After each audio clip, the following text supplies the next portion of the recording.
नमस्कार, मैं हूं नितिन वशिष्ठ और आपका स्वागत है रासकला मंच में। आज हम हैं Panipat institute of engineering and technology college में और हमारे साथ हैं तरुण मिगलानी जी, जो कि यहाँ पे इवेंट का काम संभालते हैं। आइए उनसे कुछ जानते हैं Panipat institute of engineering and technology college के बारे में। नमस्कार सर। नमस्कार जी। बताइए सर, आपका क्या रोल है यहाँ पर इस कॉलेज के अंदर? सबसे पहले रासकला मंच को बहुत बहुत शुभकामनाएं इनके 11वें थिएटर फेस्टिवल के लिए। और मैं यहाँ पर इवेंट मैनेजर हूँ लास्ट 6 ईयर से, और साथ साथ स्टूडेंट काउंसलिंग और डिजिटल मार्केटिंग और सोशल मीडिया मार्केटिंग भी देखता हूँ। अच्छा, कैसे जुड़े सर आप इस कॉलेज से? देखिए, सभी को नहीं पता, लेकिन मैं इसी कॉलेज का स्टूडेंट रहा हूँ। पहले 2012 से 14 मैंने MBA किया यहाँ से, तो 2 साल मेरा भी बहुत इवेंट्स में इंटरेस्ट था पहले, ऑन स्टेज भी और ऑफ स्टेज भी। ऑन स्टेज में जितनी भी एक्टिविटीज़ होती थी, चाहे वो सोलो डांस है, सोलो सिंगिंग है, एंकरिंग का बहुत शौक़ था, स्टेज पे फ्रंट पर आने का बहुत शौक़ था कि लोग मुझे सुने, जब मैं स्टेज पर सेंटर में रहूं तो सब मुझे ही सुने। तो एंकरिंग किया बहुत ज़्यादा, बहुत सारे आर्टिस्ट के लिए एंकरिंग किया कॉलेज में। नेहा कक्कड़, बादशाह, कपिल शर्मा, हनी सिंह, जावेद अली, सपना चौधरी, बी प्राक, इन सभी के साथ स्टेज शेयर किया। तो और बैक एंड पे जितना भी इवेंट हम मैनेज करते थे अपनी टीम के साथ, स्टूडेंट कोऑर्डिनेटर्स के साथ, तब सीखते थे। फिर उसके बाद जब यहाँ से प्लेसमेंट के लिए निकले बाहर, तब कॉलेज की मैनेजमेंट ने अप्रोच किया। उन्होंने बोला कि आप इवेंट्स के बारे में इतना बारीकियों से जानते हो कि लोगों को लगता है कि सामने एज ए ऑडियंस जब हम एक इवेंट देखते हैं तो पता लगता है कि कितना भव्य, कितना आलीशान स्टेज लगा है, लेकिन उसके पीछे की कहानी किसी को नहीं पता होती कि ये स्टेज सेटअप हुआ कैसे, ये स्टेज डिज़ाइन कैसे हुआ, कब कौन सा परफॉर्मर आएगा, कब कौन सा आर्टिस्ट आएगा, आर्टिस्ट की टाइमिंग क्या होगी। आर्टिस्ट मैनेजमेंट भी अपने आप में एक अलग फील्ड है कि आर्टिस्ट कॉलेज में कब आएगा। तो वो सब चीज़ें हम किया करते थे जब मैं स्टूडेंट था यहाँ पर। फिर उसके बाद जब मुझे जॉब ऑफर किया इसी फील्ड में, तो मैंने मना नहीं किया कि बाहर जॉब करने से अच्छा अपने ही कॉलेज में, जहाँ पर इतना काम किया, स्टेज पर इतना टाइम दिया, वही स्टेज आपको दोबारा मिल रहा है, तो उससे बड़ी कोई चीज़ नहीं है। तो बहुत खुशकिस्मत थे और इसीलिए बस जुड़े 2014 में और उसके बाद चलते रहे। तो पाइट का तो आपके जीवन में बहुत बड़ा रोल है कि आप वहीं स्टूडेंट रहे, वहीं की वहीं आपको बिल्कुल बिल्कुल ऐसे ही हमारा जब हमारे मैनेजमेंट में राकेश तायल जी ने जब इसका एक स्लोगन लिखा था पहले, yes PIET the right choice, तब मुझे लेटर ऑन स्टेज पे समझ आया कि yes this is the right choice.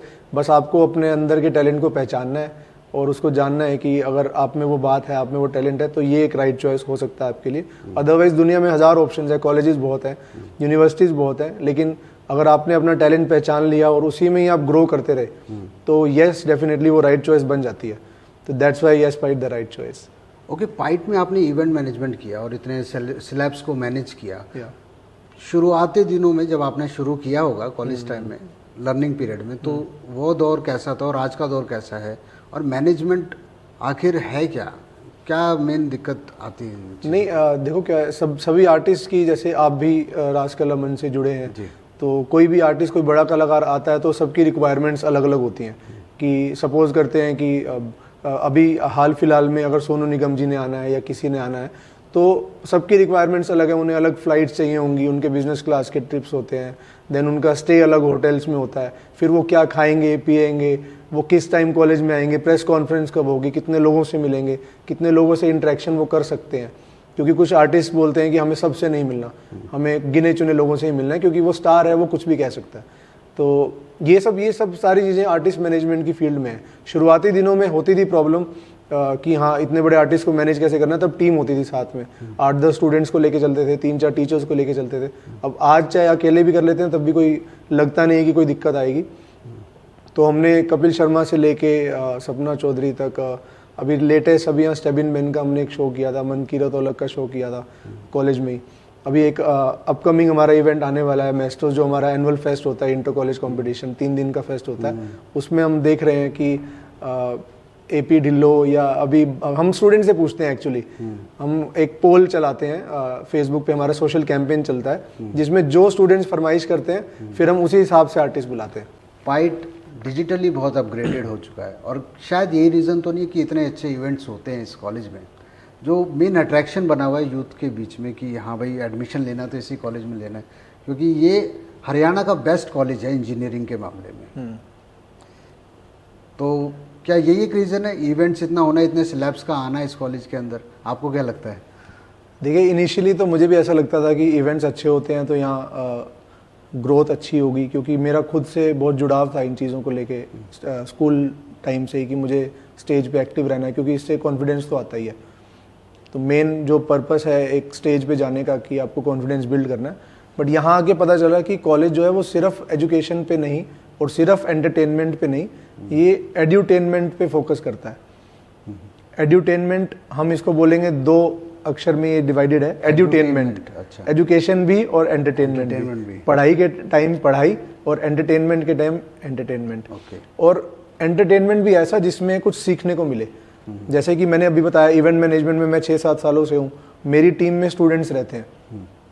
अभी मेरी आज की डेट में टीम में टीचर्स नहीं है, सिर्फ स्टूडेंट कोऑर्डिनेटर्स हैं जो कुछ करना चाहते हैं इवेंट्स की लाइन में, और उनका भी मेरी तरह इंटरेस्ट है।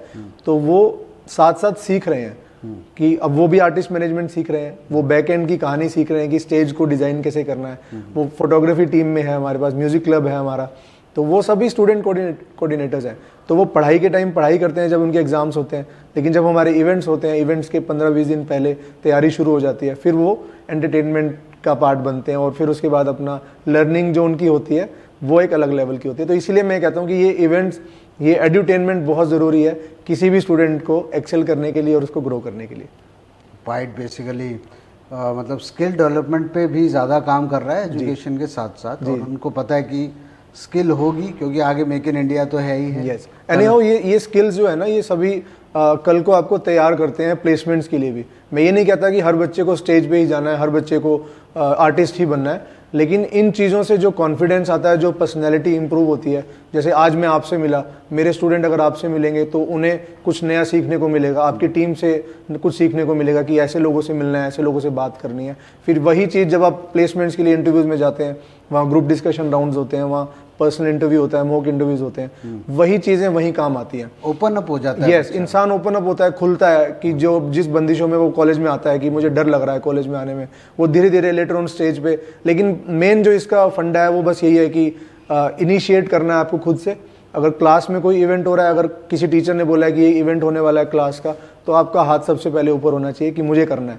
तो इवेंट बेसिकली जो आप हरियाणा का बच्चा वैसे थोड़ा इंट्रोवर्ट होता है, मतलब आता तो है काम पर उसको बता नहीं पाता है, प्रेजेंटेशन नहीं है। इवेंट प्रेजेंटेशन देता है, खोल देता है, कॉन्फिडेंस देता है कि you can present your skills. वो धीरे धीरे यहाँ पे जब उसे बहुत सारे इवेंट्स में पार्टिसिपेट करने का मौका मिलता है, क्योंकि हम ऐसे जो हमारा मेन स्टेज है ओपन एयर थिएटर, हम उसके लिए भी सभी को नहीं भेजते, उसके लिए भी ऑडिशंस होते हैं पहले, कि पहले आपको क्लास के जो इवेंट है उसमें एक्सेल होना पड़ेगा, उसके बाद एक सेमिनार हॉल में इवेंट होता है उसमें आपको एक्सेल होना पड़ेगा, फिर ऑडिटोरियम में इवेंट होता है वहाँ पे आपको कुछ प्रूव करना पड़ेगा, then you will get chance to perform on the main stage. फिर वहाँ पे उस बच्चे को ये फील होता है कि ये वही स्टेज है जहाँ पर बड़े बड़े आर्टिस्ट परफॉर्म करते हैं, मैं भी यहाँ परफॉर्म कर रहा हूँ, मेरी भी फोटो आएगी अखबार में, तब उसको फील आती है कि अब मुझे कुछ मिल गया है, तो अब मेरे में वो कॉन्फिडेंस है। अच्छा, मेरा लास्ट क्वेश्चन आपसे ये है कि आपने इसी कॉलेज से आपने एजुकेशन प्राप्त करी और आज उसी स्टेज पे और बच्चों को आते और पास आउट होते हुए जाते अपने आगे देखते हैं, और वो फीलिंग कैसी होती है जब आप ये सब अपने आप इवेंट एग्जीक्यूट करते हैं, और एग्जीक्यूशन के बाद आपको कैसा लगता है? नहीं, बहुत अच्छी फील आती है जब हमें पता चलता है ऐसा कोई इवेंट होने वाला है और हम उसकी तैयारियों में लगते हैं, तो अपने आप से एक अंदर से ज़ील होता है कि इस बार कुछ नया करना है। हर बार हम कुछ स्टेज सेटअप को लेके या साउंड मैनेजमेंट को लेके, आर्टिस्ट मैनेजमेंट को लेके हम कुछ हटके करना चाहते हैं, और ताकि बाहर भी हमारा एक जो ब्रांड नेम बन चुका है उसको भी हमें मेंटेन रखना है। हम उस लेवल को नीचे नहीं कर सकते। ये जो दारोमदार, ये जो रिस्पॉन्सिबिलिटी है, ये हम सभी कंधों पर होती है। तो अगर अगली बार हम इवेंट में कुछ अच्छा नहीं करेंगे तो हमें भी प्रेशर होता है कि आपने लास्ट टाइम से बेहतर क्या किया। हमारे स्टूडेंट जब इस स्टेज से निकलते हैं, अच्छी कंपनीज में काम करते हैं, उसी कॉन्फिडेंस से काम करते हैं। कई स्टूडेंट्स ऐसे भी हैं जो एजुकेशन में बहुत ज़्यादा अच्छे नहीं थे, लेकिन उन्होंने स्टेज प्रेजेंस दिखाई अपनी, उन्होंने कॉन्फिडेंस दिखाया, और आज वो TCS में, माइक्रोसॉफ्ट में, अमेज़ॉन में, बहुत अच्छे ब्रांड्स में काम कर रहे हैं। वो भी ये बोलते थे कि सर हमने भी नहीं सोचा था कि हमारी जॉब लग जाएगी ऐसे ब्रांड्स में, लेकिन हमने स्टेज पर इतना काम किया, कॉन्फिडेंस आया, 2000 लोगों के सामने जब स्टेज पे बोलना सीखे, तो इंटरव्यू तो हमारे लिए कुछ भी नहीं है। बिल्कुल, हमें नहीं लगता डर।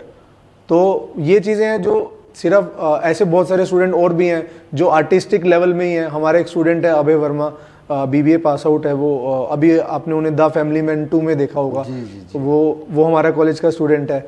हमारा एक भाई मतलब मेरे साथ काम करता था, जिब्रान डार करके, वो MTV रोडीज में वाइल्ड कार्ड एंट्री, उसकी एंट्री काफ़ी आगे तक गया वो भी। और बहुत सारे स्टूडेंट्स हैं जो टीवी लाइन में भी हैं, अपने आप को प्रूव कर रहे हैं, एडवर्टीजमेंट्स में आते हैं बड़े सारे, जर्नलिज्म में भी, यस जर्नलिज्म में भी हैं, मास कॉम में भी हैं। तो यहाँ से जो उन्हें एक बेस मिला, उसके बाद उन्होंने अपने पैशन को कैरी फॉरवर्ड किया और आज वो एक्सेल कर रहे हैं।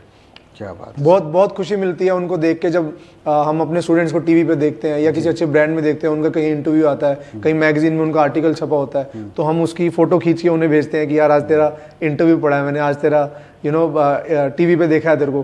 तो फिर हम उसको इंस्टाग्राम पे टैग करते हैं। आजकल जो ट्रेंड चल रहा है, क्योंकि social media is all about कि आपको लोगों से जुड़े रहना है। हाँ, अब यही PR हो गया। अब यही PR है, आपको यही आपको एक मास तक लेके जाएगा। तो हम उन्हें टैग करते हैं, वो हमें फिर रीशेयर करते हैं कि हमारे टीचर ने हमें रीशेयर किया, तो उनके लिए भी एक प्राउड फीलिंग होती है, एक एप्रिसिएशन भी है उनके लिए। यस। तो बस यही है कि उन्हें देख के अच्छा लगता है और ऐसा लगता है कि हाँ हम भी ये करना चाहते थे लेकिन हमारे स्टूडेंट्स ये कर रहे हैं, तो we are proud of it and we are PIETians, और हम कुछ ना कुछ नया करते रहते हैं। PIETians, yes, we are PIETians and we are proud to say that कि वी आर पाइटियंस, और हम आगे भी एक्सेल करते रहेंगे। इवेंट्स हमारे आते रहेंगे और जितना स्टूडेंट पार्टिसिपेट करेंगे हमें बहुत खुशी मिलती है कि स्टूडेंट मैक्सिमम नंबर में पार्टिसिपेट करें। दूसरे कॉलेज से भी लोग आते हैं पार्टिसिपेट करने, तो उन्हें देख के भी हम सीखते हैं। हम दूसरी यूनिवर्सिटीज़ में भी जाते हैं, हमारे स्टूडेंट वहाँ परफॉर्म करके आते हैं, वहाँ भी जीत कर आते हैं, तो हम वहाँ जाके भी देखते हैं कि वहाँ की मैनेजमेंट कैसी है। हमारी मैनेजमेंट कॉलेज की बहुत सपोर्टिव है इन चीज़ों को लेके। ये बहुत बड़ी चीज़ है जो बहुत सारी यूनिवर्सिटीज़ में नहीं होती है, बहुत सारे कॉलेजेस में नहीं होती है। इवेंट्स को लेके हर जगह ऐसा होता है कि आप सिर्फ पढ़ाई पर फोकस कीजिए, ये इवेंट तो होते रहेंगे। लेकिन जैसे मैंने आपको बताया, एड्यूटेनमेंट पे हमारी मैनेजमेंट का बहुत फोकस है। राकेश तायल जी, सुरेश तायल जी, हरिओम तायल जी, उनका बहुत, ये आप थिएटर भी अगर हमारे कॉलेज में हो रहा है, 11वां आपका थिएटर है, चलो थिएटर, यस, पिछली बार भी यहाँ पर हुआ था। तो इन चीज़ों को लेके बहुत सपोर्टिव हैं कॉलेज वाले और मैनेजमेंट वाले, ताकि स्टूडेंट्स यहाँ पर जो दूर दूर से अलग अलग स्टेट से आए हुए हैं, यहाँ पर बिहार, अपना पंजाब से आए हुए हैं स्टूडेंट्स, यहाँ पर नेपाल, बांग्लादेश, कश्मीर से आए हुए हैं स्टूडेंट्स, तो वो जब ये चीज़ें देखते हैं यहाँ पर आके कि यहाँ पर भी थिएटर को लेके प्रमोशंस हो रही हैं, थिएटर आर्टिस्ट आ रहे हैं यहाँ पर, यशपाल शर्मा जी आए थे, पिछली बार सुनील ग्रोवर जी आए थे यहाँ पर, तो स्टूडेंट्स को ऐसा लगता है कि जब ये लोग आ रहे हैं यहाँ पर, हम इन्हें देख के सीखेंगे, हमें भी ऐसा बनना है। थिएटर के लिए अब लोगों को नॉलेज नहीं होती। एप्रिशिएशन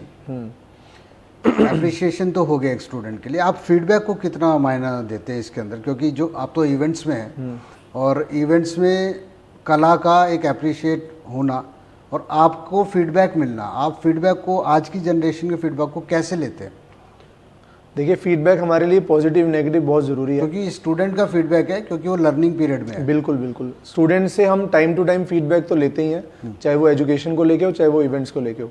एजुकेशन को लेके जो टीचर्स के फीडबैक्स होते हैं टाइम टू टाइम, यहाँ पर ऑनलाइन फीडबैक्स होते हैं, और उसमें कुछ ऐसा भी नहीं होता है कि बच्चा अपना नाम लिखता है कि मैंने इस पर्टिकुलर टीचर के बारे में ये फीडबैक दे। एक जनरल फॉर्म होता है, उसमें स्टूडेंट्स टीचर्स के बारे में फीडबैक देते हैं, क्लासेस के बारे में फीडबैक देते हैं।